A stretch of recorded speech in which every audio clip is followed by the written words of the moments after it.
Días. Muy bien, hermanos, muy buenos días con todos y cada uno de ustedes en el nombre del Señor. En verdad que por las fiestas que han pasado, parecía que el domingo ha sido ayer o antes de ayer, ¿no? Estaba medio, no sé si les ha pasado a ustedes, yo estaba confundido, día domingo, parecía lunes ya. Pero aquí estamos, hermanos, siempre como sacerdotes del Señor, cada domingo aquí para traer, hermanos, nuestra ofrenda y nuestra adoración al Señor. El tema de esta mañana, hermanos, es Cristo como nuestro sumo sacerdote o nuestro gran sumo sacerdote. Como saben, estamos estudiando permanentemente.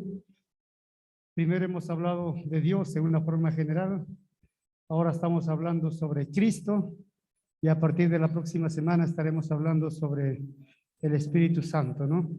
Nuestro Dios trino, hermanos, para ir conociendo más de la realidad, de su naturaleza, de su esencia, porque conocer a Dios, hermanos, nos desafía a nuestras vidas, por un lado a conocernos y por otro lado a funcionar en el plan de lo que Dios espera de cada uno de nosotros.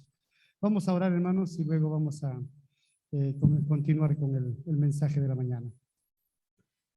Señor Jesús, en verdad quiero darte gracias porque cada domingo, Señor, tenemos la oportunidad de poder adorarte y agradecerte lo que hiciste en la cruz, Señor. Nosotros deberíamos haber estado allí pagando el precio de nuestros pecados y sin poder pagar, Señor, porque aún podríamos morir por nuestros pecados, pero volvemos a pecar y no podríamos ser salvos por nosotros mismos. Te agradezco, Jesús, por lo que hiciste en la cruz y por la esperanza viva que has dejado en nosotros, Señor, lo que hoy tenemos en el cielo, la vida eterna, Señor.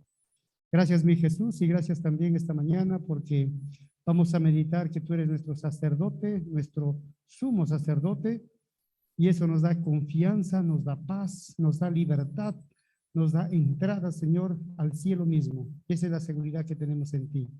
Dirígenos, Señor, en Cristo Jesús, en tu mismo nombre, mi Señor. Amén.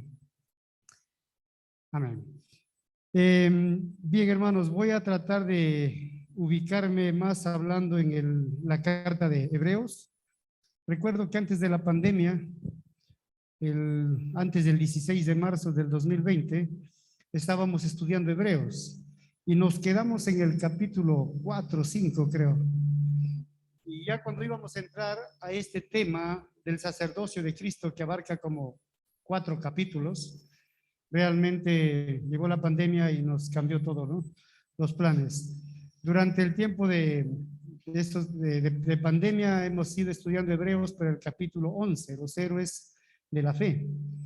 Pero hoy me toca hablar de Cristo como sacerdote o como gran sumo sacerdote y vamos a volver a Hebreos al capítulo 6, 7, 8, 9 y 10. Entonces vamos a ubicarnos ahí y en esta primera parte, hermanos, voy a ir leyendo los versículos para ir entendiendo, porque para los que son nuevos en la fe, para los que están llegando recién a conocer al Señor, quizá es un tema confuso y voy a tratar, con la ayuda del Señor, de ser un poco claro, pero para ello necesito leer varios versículos. Cuando uno estudia culturas, cuando uno se dedica a estudiar un poquito la historia o la antropología misma de las diferentes etnias o culturas, medianas, grandes, encontramos algo en común, una acción en común. Y es que la mayoría o casi todas las culturas y las subculturas tienen, hermanos, un sacerdote que realmente tiene diferentes nombres, pero la palabra sacerdote es lo que más se entiende en común, ¿no? Y es interesante, todos los pueblos necesitan un sacerdote porque tienen una deidad, tienen una creencia en Dios. Puede ser el Dios nuestro o otro Dios, pero realmente necesitan un intercesor, un intermediario, alguien que les guíe, que los oriente, que les enseñe a relacionarse y que les enseñe a acercarse a su Dios. Y esa función lo cumplía el sacerdote. En nuestro contexto, hermanos, latinoamericano, tradicionalmente, sacerdote, cuando mencionamos la palabra sacerdote, ¿qué viene a nuestra mente? Me imagino que viene a la mente realmente alguien que ha recibido un llamado especial. Perdón, quiero ver la hora, ya para no pasarme mucho. Alguien que ha tenido un llamado especial y que no solamente vive diferente, sino que viste diferente, ¿verdad? Y esa es la imagen que viene a la mente. Pero cuando uno lee la palabra de Dios y estudia la palabra de Dios, vamos a ver, hermanos, que el concepto de sacerdote bíblicamente debe ser diferente, la connotación misma. Ya, voy a ir explicándome más adelante. Para entender eso, hermanos, del sacerdocio, según el diccionario bíblico, la palabra sacerdote denota uno que ofrece sacrificio. ¿A quién? A Dios.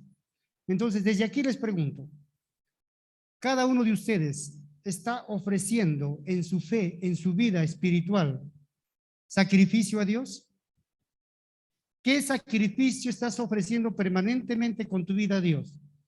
Si lo estás haciendo, eres un sacerdote. Si no lo estás haciendo, eres un sacerdote indisciplinado o un sacerdote haragán. Yo no sé quién, pero si cada uno está haciendo sacrificio a Dios, es un sacerdote. Si no lo estás haciendo, tienes un problema de relación con Dios. Y ahora vamos a ver qué tipo de sacrificios vamos a ver. Para ello, para entender un poco más el concepto de sacerdote a la luz de la Biblia, tenemos que ir al Antiguo Testamento, pero no hay tiempo para leer Génesis, Éxodo y Levítico completamente. Créanme por fe el resumen que traigo. ¿Ya? El pueblo de Israel, bueno, desde el Éxodo capítulo 25 en adelante, si quieren una tarea en casa, Éxodo 25 en adelante, empieza a hablar todas las funciones del sacerdote, toda la tarea que había que hacer en el tabernáculo, en el templo, y ahí Dios da todos los detalles, no solamente de su función, de su llamado, de su encomendación, de su unción, sino también, hermanos, de todas las funciones que ellos tenían que realizar y quiénes eran, ¿no? El pueblo de Israel, su nombre viene del patriarca Israel, lógicamente, que su nombre inicial, ¿recuerdan cuál era? Jacob, ¿verdad? Entonces, este Jacob era hijo de Isaac, e Isaac era hijo de Abraham. Entonces, Israel viene a ser el nieto de Abraham. Pero este Jacob tenía o tuvo 12 hijos. Bueno, tuvo hijas también. Tuvo 12 hijos.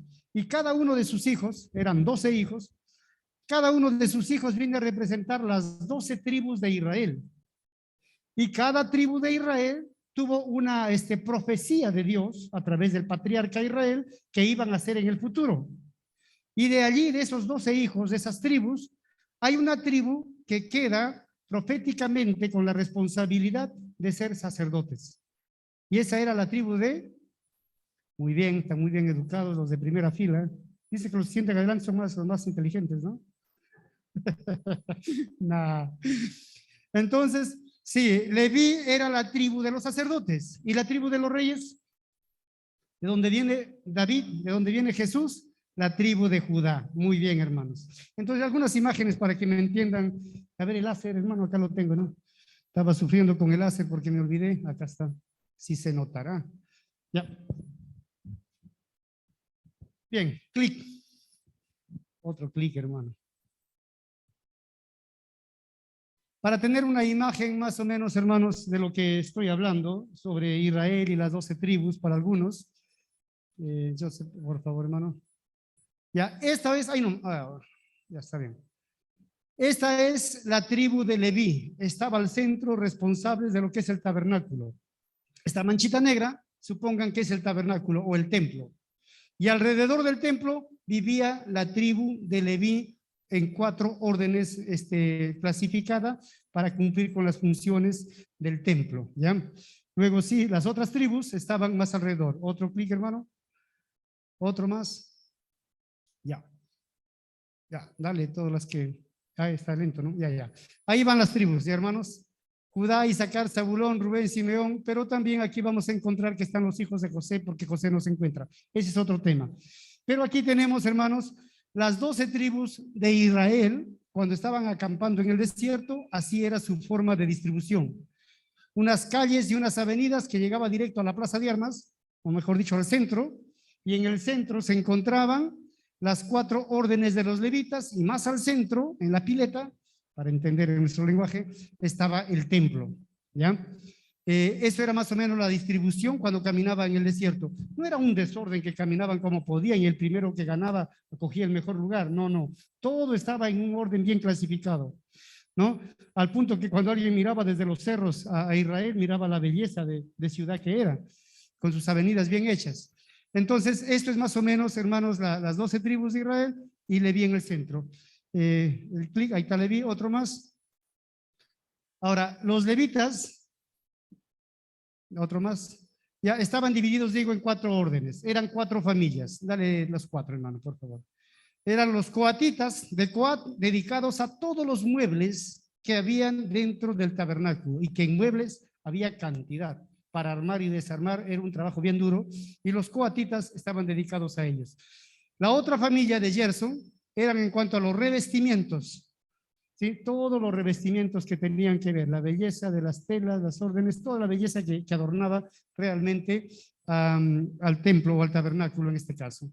Luego, la familia de Merari eran con respecto a los armazones. Estos eran los albañiles, los arquitectos, los que en 2x3 lo armaban rápidamente y lo dejaban listo todo el tabernáculo levantado para luego ser decorado y colocar los muebles. Y la familia de Aarón eran los dedicados a los sacerdotes. Entonces, cuando hablamos de la tribu de Leví, no todo de la tribu de Leví eran sacerdotes, solamente los que pertenecían a la familia de Aarón eran los sacerdotes. Ahora, con respecto al tabernáculo, al templo, esto era todo el tabernáculo, toda esta parte de acá eran los atrios, ¿no? Las paredes que bordeaban alrededor, eran los atrios. Y la gente cuando llegaba, los israelitas, cuando llegaban con su ofrenda para perdón de pecados, o por un ofrecimiento que habían hecho, o una ofrenda de paz, llegaban solamente hasta acá a la puerta, entregaban su cordero, y acá se encargaban los sacerdotes de recibirlo y llevarlo acá, no se nota, pero a los costados había el lugar de matanza, en los costados, y ahí sacrificaban, sacaban la sangre, y luego las tripas y todo esto lo llevaban y lo quemaban acá en el altar del incienso. Y la sangre lo llevaban realmente a los cuernos del altar y ahí lo derramaban para perdón de pecados. Eso lo hacían los sacerdotes. Dentro de los sacerdotes había familias también que estaban ordenados por grupos y por días y por meses. Ahora, algunos solo trabajaban en la parte de acá de la matanza, otros ofreciendo realmente los sacrificios aquí en el altar del incienso. Pero había otros sacerdotes encargados de entrar hacia el lugar santo y el lugar santísimo. Pero antes de entrar al lugar santo y santísimo, acá había el lavacro, que tenían que lavarse y purificarse ellos mismos primero de sus pecados. Ahora, entrando un poco, no sé si se nota bien por la imagen, pero si tú ingresas por acá, por la puerta, entras al lugar santo. En el lugar santo habían los muebles, ¿no? Aquí estaba los panes, ¿no? Ofrecidos. Aquí estaba el aceite de la unción con las velas. Sí. Y bueno, el lugar santísimo estaba cubierto por un velo, otro velo más. Prácticamente acá eran 2 velos, ¿no? El velo para entrar o la puerta de entrada al lugar santo y otro velo al lugar santísimo. Y los sacerdotes entraban cada semana o cada 15 días a mover los panes, a poner el aceite para que esté prendido siempre la luz ahí, ¿no? Pero al lugar santísimo no entraba cualquiera. El único que entraba al lugar santísimo era el sumo sacerdote, una vez al año. Y ellos eran descendientes de Aarón. El primer sumo sacerdote prácticamente fue Aarón, ¿ya? Ahora, si el sumo sacerdote entraba acá sin purificarse y entraba sin tener en cuenta su santidad y su cuidado, su vida espiritual con Dios, es posible que quedaba muerto y difícil sacarlo. Porque todo aquel que entraba al lugar santísimo sin purificación y sin ser sumo sacerdote, ¿qué pasaba? Quedaba muerto. Esto representaba prácticamente el lugar donde Dios habitaba. Este cofre de acá es el cofre del pacto, realmente donde derramaba el sumo sacerdote la sangre sobre el propiciatorio, sobre la tapa, y así venía el perdón para el pueblo de Israel. Entonces, más o menos es una imagen, hermanos, de lo que era la función sacerdotal del sumo sacerdote de la tribu de Leví, del pueblo de Israel. Un clic más, ahí termina, creo, ¿no? Sí, listo, es todo. Y hermanos. Ahora sí vamos al Nuevo Testamento. En Hebreos, ¿sí? El capítulo 7, la pregunta es, si Cristo desciende de la tribu de Judá, de los reyes? ¿Cómo llega a ser sumo sacerdote si no pertenece a la tribu de Leví? Eso, ahí hay un problema, ¿no? ¿Cómo Dios puede hacer esa injusticia? Que solo Jesús pueda ser un sacerdote sin pertenecer a la tribu de Leví. En Hebreos capítulo 7, versículo 1 dice, porque este Melquisedec, rey de Salem, sacerdote del Dios Altísimo, que salió a recibir a Abraham, que volvía de la derrota de los reyes, y le bendijo, a quien asimismo dio a Abraham los diezmos de todo, cuyo nombre significa primeramente rey de justicia y también rey de Salem, esto es, rey de paz. Sin padre, Melquisedec, sin padre, sin madre, sin genealogía, que ni tiene principio de días ni fin de vida, sino hecho semejante al Hijo de Dios, permanece sacerdote para siempre. Encontramos que antes de Leví, que antes de Israel, que antes de Isaac, en el tiempo de Abraham, existió un sacerdote contemporáneo de Abraham que fue mayor que Abraham, porque Abraham, después de volver de la guerra y haber ganado y haber liberado a su sobrino Lot, creo que vencer a 5 reyes, él regresa con todas las dotes que había conquistado y quería dar el diezmo. ¿Y cómo lo hace? A través del sacerdote Melquisedec. La pregunta es, ¿de dónde apareció Melquisedec? ¿Y quién era Melquisedec? ¿Y qué fue de Melquisedec? Aquí es interesante un misterio, que Melquisedec aparece en la historia sin familia, sin genealogía, sin saber de dónde viene y a dónde va, como que aparece por un momento y desaparece. Algunos creen que es la figura de Cristo, es un tipo de Cristo. Entonces, en ese sentido, Melquisedec viene a ser primer sacerdote antes que Leví. Y si Abraham se rinde delante de él y ofrece los diezmos para que él le ayude a realmente ofrecer una ofrenda a Dios, pregunto, ¿quién es mayor? ¿Abraham o Melquisedec? Melquisedec. Entonces, ¿quién es mayor? ¿Melquisedec o Aarón? Melquisedec. ¿Quién es mayor? ¿Melquisedec o Leví? Melquisedec. Ahora, miren ustedes lo que dice Hebreos 6:20. Ahí no va más arriba. Donde Jesús entró por nosotros como precursor, hecho sumo sacerdote para siempre según el orden de Melquisedec. Entonces Jesucristo es sumo sacerdote según el orden de Melquisedec. Alguien que apareció en la historia, que adoraba al Dios Altísimo y fue mayor que Abraham, y ahora lo encontramos a Cristo también cumpliendo esa misma función. Una función de sacerdote, ofreciendo su mismo cuerpo en la cruz por nosotros, y realmente es sacerdote gracias a la orden de Melquisedec. Entonces espero no haberlos confundido, pero por lo tanto Melquisedec es una figura de Cristo. ¿Ya? Entonces Cristo desciende de Judá, de la tribu de los reyes, pero Cristo no solamente rey, también es sacerdote. Y hoy, hermanos, con esto quisiera que quedemos claro. Jesucristo es nuestro sacerdote y, mejor dicho, nuestro gran sumo sacerdote. Ahora, en el nuevo pacto, en el sacerdocio de Jesús, es mejor que el de Leví. ¿Por qué? Porque Hebreos 7:21, ahí nomás en su Biblia, dice, porque los otros ciertamente sin juramento fueron hechos sacerdote, pero este con el juramento del que le dijo, juró el Señor y no se arrepentirá. Tú eres sacerdote, ¿hasta cuándo dice? Para siempre, según el orden de Melquisedec. Jesucristo cuando muere en la cruz, Jesucristo cuando entrega su vida en ofrecimiento a Dios Padre por nosotros, en sacrificio, ofrenda viva, Él se presenta allí y muere en la cruz por nosotros, realmente llega a ser un sumo sacerdote nuestro para siempre. Es decir, que a partir de ahí ya no se necesita los sumos sacerdotes de Aarón, porque Cristo instauró realmente en este nuevo pacto una mejor función, un mejor sacerdocio. ¿Ya? Ahora, es un mejor sacerdote que todos los demás sacerdotes, porque los otros sumos sacerdotes murieron. ¿Qué dice Hebreos 7:23? Y los otros sacerdotes llegaron a ser muchos debido a que por la muerte no podían continuar. Cada vez que moría un sumo sacerdote, tenían que buscar otro sumo sacerdote de su familia.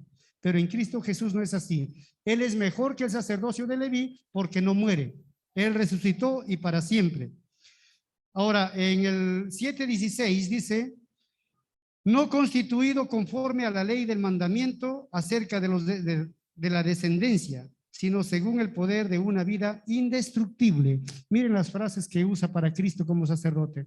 Primero vemos que dice que es un sacerdocio para siempre. Y acá dice que es un sacerdote con una vida indestructible. Y en el versículo 24 dice, mas por cuanto permanece para siempre, tiene un sacerdocio inmutable, que no cambia. Los términos que la Biblia en el Nuevo Pacto hablan de Cristo como sacerdote son eso: para siempre, indestructible, inmutable. Ese es el sumo sacerdote que tenemos, hermanos. O sea, no vamos a buscar otro sacerdote, otro sumo sacerdote. Cristo es el que lo instauró con el nuevo pacto, con su muerte en la cruz. Nuestro gran sumo sacerdote, y por eso es mejor que Leví. Ahora, en Hebreos 8, vamos ahí, versículo 1 y 2, Jesús establece un mejor santuario. Dice así: ahora bien, el punto principal de lo que venimos diciendo es que tenemos tal sumo sacerdote, el cual se sentó a la diestra del trono de la majestad. ¿En dónde dice? Entonces, ¿dónde está el tabernáculo nuestro? ¿Dónde está nuestro santuario? En el cielo. O sea, ya no necesitamos una casa terrenal para decir que ahí habita Dios y que ahí tenemos que adorar y que ahí vamos a morar como el lugar más deseado de nuestra vida. ¿Cuántos israelitas no querían irse a su templo cuando estaban deportados en Babilonia? Pero nosotros ahora en Cristo Jesús, nuestro templo está en el cielo, nuestro santuario es el cielo, nuestra morada es celestial, ya no es terrenal. Y dice el versículo 2, ministro del santuario y de aquel verdadero tabernáculo que levantó el Señor y no el hombre. Entonces, hermanos, nosotros vivimos ahora a la luz de un sacerdocio que es inmutable, indestructible y para siempre en Cristo Jesús.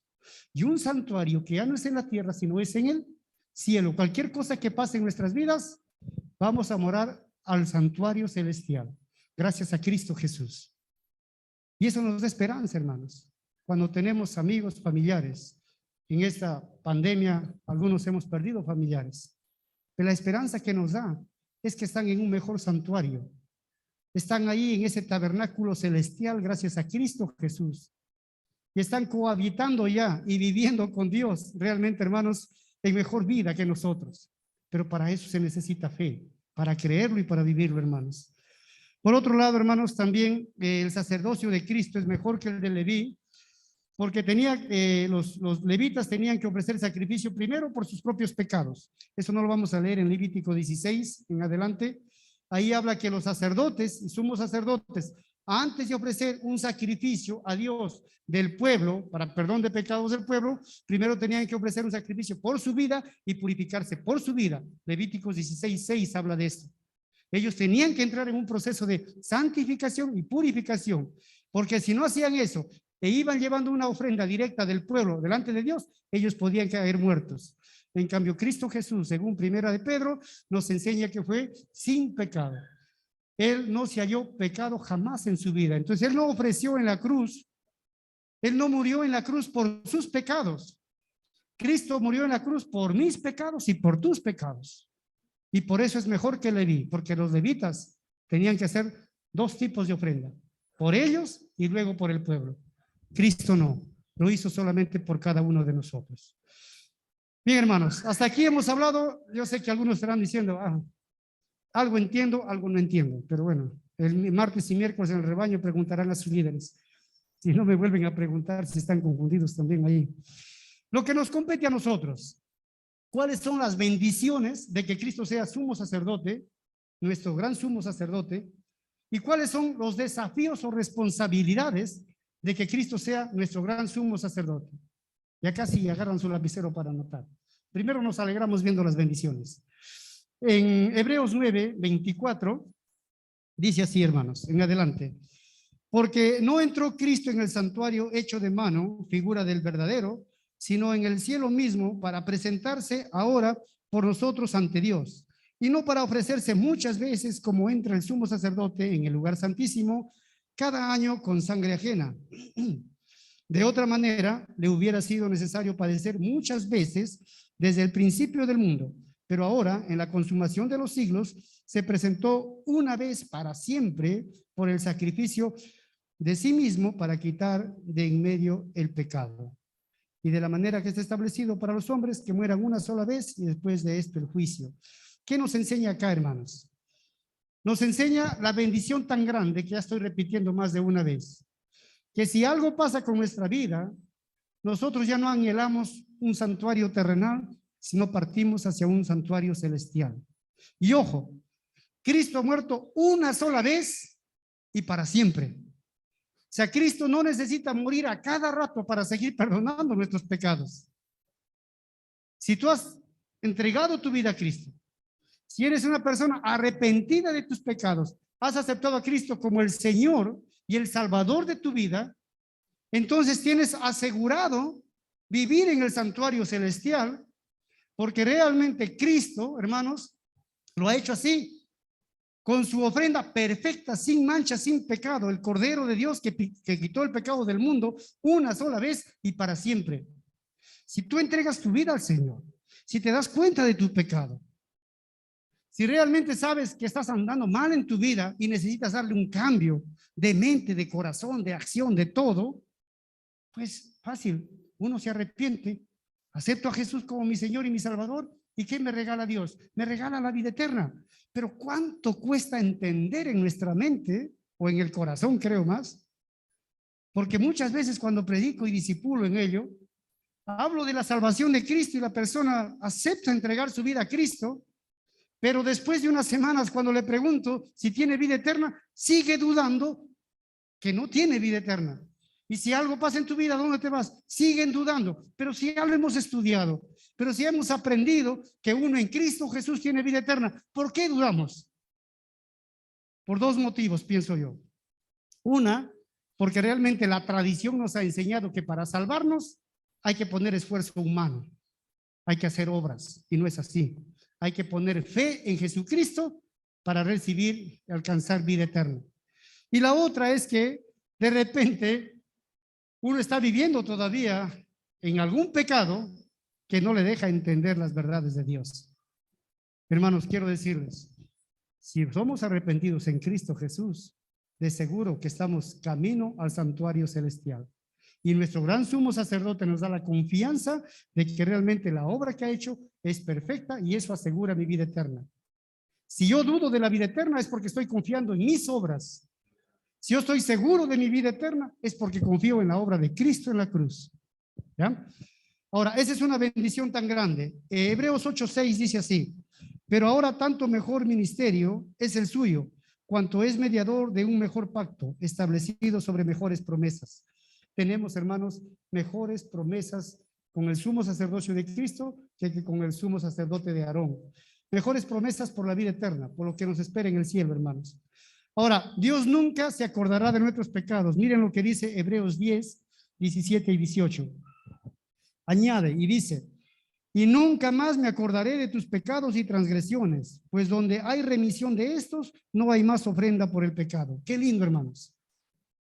Cuando Cristo te perdona, cuando te vas sinceramente con tu corazón contrito, humillado, arrepentido, necesitado, y le dices: Jesús, en verdad, soy pecador, tú sabes cómo pienso, tú sabes lo que siento, tú sabes cómo vivo con mi familia, con mis amigos, en el trabajo, soy malo, soy vengativo, soy malicioso, soy así, perdóname, no quiero ser así, cámbiame, Señor. Yo quiero reconocerte como mi Señor y mi Salvador y que cambies mi forma de pensar. Aquí están mis pecados, te entrego, Señor, gracias por morir en la cruz por mí. Y te entregas al Señor, listo, eres perdonado. Una sola vez para siempre, pero como dice acá también, Cristo no se acordará, Dios no te cobrará más por esos pecados pasados, ya no te va a cobrar. ¿Qué se acuerda? Se acordará, pero que te los cobran, no te los cobra, ya te perdonó. Y esa es una bendición tan grande de Jesús como gran sumo sacerdote, hermanos. Ahora, en Primera de Pedro, capítulo 2, versículo 5, dice otra gran verdad. Vosotros también, otra bendición que tenemos, vosotros también como piedras vivas, sed edificados como casa espiritual. ¿Y qué dice? y sacerdocio santo. Así nos califica, así nos llama, así nos ve y así espera Dios que obremos como sacerdocio santo para ofrecer sacrificios espirituales aceptables a Dios por medio de Jesucristo. Y el versículo 9 también dice lo mismo, parecido. Mas vosotros sois linaje escogido, ¿qué dice? Real sacerdocio, real sacerdocio. Entonces, cuando entregamos nuestra vida al Señor, tenemos esos dos privilegios tan lindos. Aparte de tener las bendiciones celestiales, aparte de tener promesas mejores en el cielo, aquí en la tierra tenemos dos títulos que nos deben desafiar estas bendiciones. Somos sacerdocio santo y somos real sacerdocio. Y esas son las bendiciones que deben alegrar nuestro corazón esta mañana. Tú eres sacerdote. Y porque la Biblia nos llama que somos sacerdotes a todos los creyentes, por eso hombres y mujeres en la cena del Señor pueden participar. Porque hay iglesias que a la mujer no lo dejan participar en la cena y debe estar calladita, puesta su velo ahí y nada más. Pero la Biblia llama que somos sacerdotes todos. Entonces, cuando prohibimos a las mujeres que adoren, traigan una ofrenda, una oración, una lectura bíblica, estamos prohibiendo su sacerdocio que Cristo le ha otorgado. Y por ello, hermanos, en la cena del Señor tenemos realmente esta libertad de adorar todos. Ahora, hasta acá son las bendiciones, pero miren los desafíos. Primero, tengo dos cosas para terminar. Primero, en los desafíos hay que entender que los tres deberes esenciales de un sacerdote del Antiguo Testamento fueron los siguientes. Escuchen, un sacerdote del Antiguo Testamento se dedicaba al servicio del Señor en el santuario, siervo del Señor en el santuario. Segundo, se dedicaba a la enseñanza de la ley al pueblo. Era alguien que conocía la palabra y que enseñaba la palabra como sacerdote. Y tercero, consultaba a Jehová por el pueblo sobre decisiones de justicia que tenían que tomar, con el Urim y el Tumim. Eso lo leen ya, hermanos, en Éxodo 28.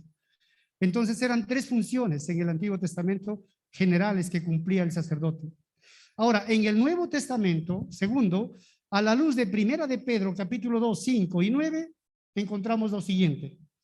Mi responsabilidad como sacerdote santo, como sacerdocio santo, es que, hermanos, ofrezcamos sacrificios espirituales por medio de Jesucristo.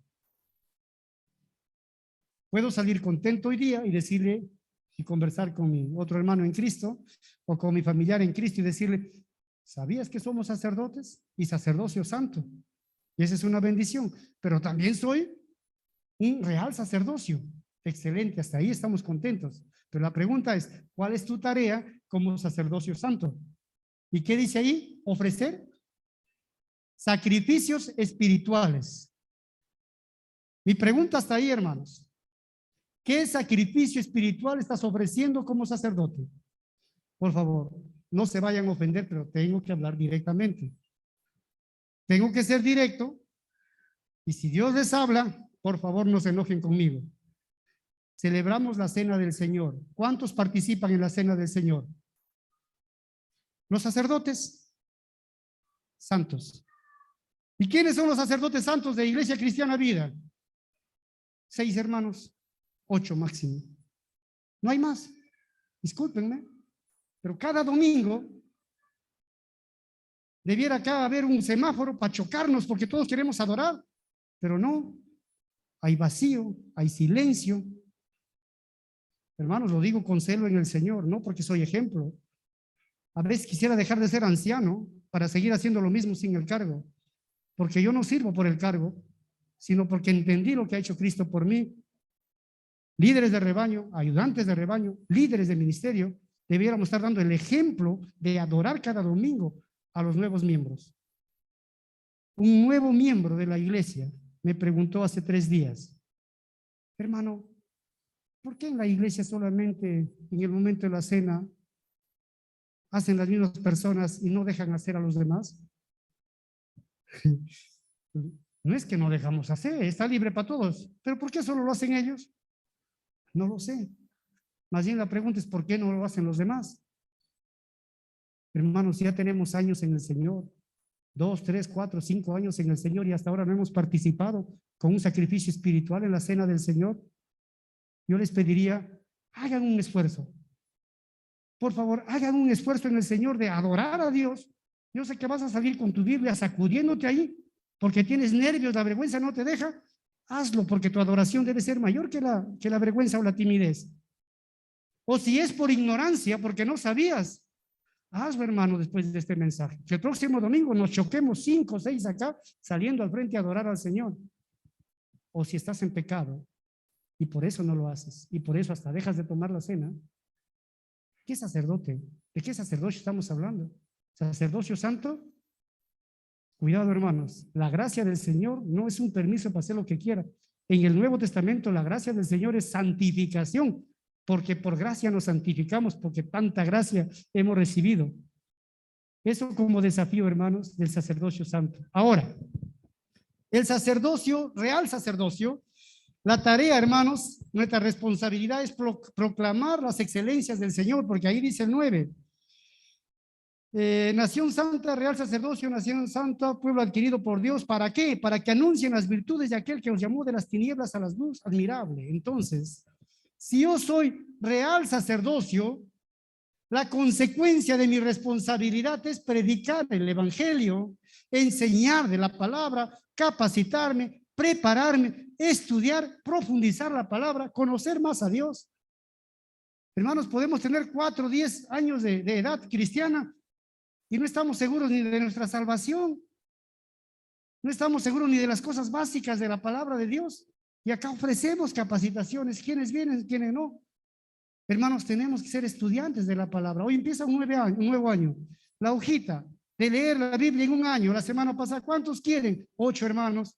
Los demás espero que tengan otro tipo de devocional, porque la caminata bíblica ayuda mucho, hermanos. 3 capítulos diarios. Todavía quedan hojas ahí. Pero, hermanos, no se conformen con el devocional del celular en el WhatsApp. Y algunos 6 devocionales diarios, 5, 3, 4, digo, ¿entrará tanto mensaje en mi cabeza? Si con uno mensaje virtual para reflexionar es suficiente, algunos me envían 5, 6, he tenido que cerrar WhatsApp porque me envían cantidad. No se trata de cantidad, a veces más, solamente es más y no es mejor. Pero yo les invito que esto sea solamente la pildorita, la pastilla, pero el plato de fondo debe ser abrir tu Biblia cada día a solas con Dios y leer sistemáticamente, conscientemente, responsablemente la palabra de Dios, hermano. Porque aquí dice, acercaos. No dice, miren la pantalla y lee tu devocional en la pantalla. Acercaos significa un encuentro personal con Dios. Yo envío devocionales por el WhatsApp. No digo que está mal, por favor, no me malinterpreten. Háganlo y sigan haciendo, pero toma responsabilidad aparte diariamente de pasar un tiempo a solas con tu Dios leyendo la Biblia y encontrándolo al Señor. Acercaos. Para terminar, hermanos, vamos a Hebreos 10. Qué interesante esto, no me había percatado del contexto acá, hermanos, y termino con esto. Hebreos capítulo 10. El versículo, a ver, ¿dónde estoy? 19 en adelante, 10:19. Dice así, así que hermanos, teniendo libertad para entrar en el lugar santísimo por la sangre de Jesucristo, miren, ve. Cuando Jesús murió en la cruz, Mateo 27:51 dice que el velo del templo se rasgó, ¿recuerdan? Cristo murió y el velo del templo se rasgó. ¿Cuál velo? El velo del lugar santísimo donde nadie podía entrar. Se rasgó como que Dios dijo, de aquí para adelante todos pueden entrar, todos los arrepentidos en Cristo, con libertad al lugar santísimo. ¿Cuál? ¿De allá de Israel? No, allá del cielo, el lugar santísimo. Entonces, hermanos, en ese sentido, tenemos libertad por la sangre de Cristo, entrar a la presencia misma de Dios en el momento que tú puedas en tu casa, doblas tus rodillas o ahí sentado horas, abres la palabra de Dios y tienes un encuentro personal en ese momento íntimo y especial con el Señor. Dice el 20, por el camino nuevo y vivo que Él nos abrió a través del velo, que esto es su carne, y teniendo un gran sacerdote sobre la casa de Dios. Dice el 22, acerquémonos. Esa es la palabra, tiempo real con Dios. De ahí va a depender mucho de tu vida.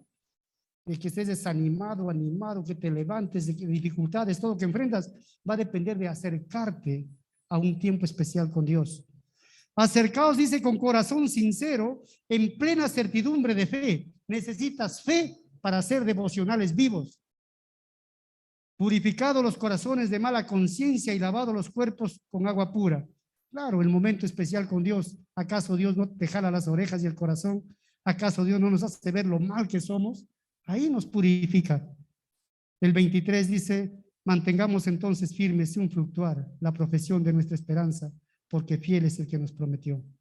Y aquí hay otra tarea de que Cristo sea nuestro sumo sacerdote, mantenernos firmes. Hermanos, yo acepto que estés triste, o mejor dicho, ya discúlpenme, estoy hablando muy imperativamente. Yo entiendo que estés triste. Yo entiendo que la pena a veces nos frustre, a veces nos debilite, que la tristeza o las desgracias de la vida, hermanos, nos hagan poner un alto a algunas cosas, yo entiendo. Pero de ahí a estar desanimado, ¿por qué? Si la vida con Dios o sin Dios es difícil y tenemos las armas espirituales para hacerle frente a las cosas que vienen. Acepto triste, no desanimados. ¿Qué sigo yo? Digo yo, pero al final solamente soy yo. Que el Señor, hermanos, en verdad fortalezca nuestra fe, pero eso lo va a hacer acercándonos a Dios. Y luego termina diciendo el 24, y considerémonos unos a otros para estimularnos al amor y las buenas obras. O sea, se desprende desde el versículo 19 y 20 que habla del sumo sacerdocio, que habla de la libertad que tenemos en Cristo para entrar al lugar santísimo, y viene la responsabilidad de sacar, acercarnos a tener intimidad de devocional, acercarnos, o mejor dicho, mantener firmeza en nuestra vida sin fluctuar, crecer espiritualmente.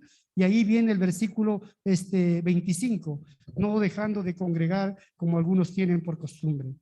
Sacerdotes, ya lo virtual dejemos para los que están lejos. Sacerdotes, lo virtual para aquellos que están en provincia, en otro departamento o fuera del país acompañándonos. Pero sacerdotes que van al mall y que van al cumpleaños, ya han celebrado Navidad y el Nuevo con la familia y no vienen a la iglesia. Estamos hablando de qué tipo de sacerdotes. Discúlpenme, hermanos, pero tengo que ser directo. No pido disculpas por lo que digo, sino por ser directo. Pero lo que digo, lo digo con conciencia y con conocimiento de causa. Ya la iglesia debiéramos estar presencialmente asistiendo, todos aquellos que no son vulnerables. E incluso acá hay personas mayores y hasta enfermos, pero vienen a la iglesia porque necesitan esa comunión con el Señor y con la iglesia. Y hermanos, en el amor del Señor, los que están en virtual, examinen sus vidas, si es tiempo de volver como sacerdotes a lo presencial. Y los que estamos presencial, hermanos, examinemos si somos sacerdocio santo y real sacerdocio. Vamos a orar. Bendito Dios, cuánta responsabilidad tenemos, Señor, a la luz de lo que tú has hecho en la cruz. Perdónanos porque a veces qué fácil lo hacemos la vida cristiana, Señor. Qué fácil es decir yo creo en Dios, qué fácil es decir que somos cristianos. Pero a veces no estamos dispuestos a sacrificar sacrificios espirituales de mi carácter, del pecado, de la malicia, del orgullo. Sacrificio espiritual de predicarle a mis hijos, a mis nietos. Oh Señor, perdónanos porque a veces somos sacerdotes mudos. Perdónanos, Señor, porque a veces somos sacerdotes sin sacrificio. Perdónanos, Señor, esa debilidad, ese descuido en nuestra vida. Gracias por tu gracia que no nos ha recogido, Señor. Pero te pido que nos des una oportunidad, una semana más, para ponernos al día. Gracias, mi Jesús, en tu precioso nombre, por toda la obra que has hecho. Amén. Gracias, hermanos.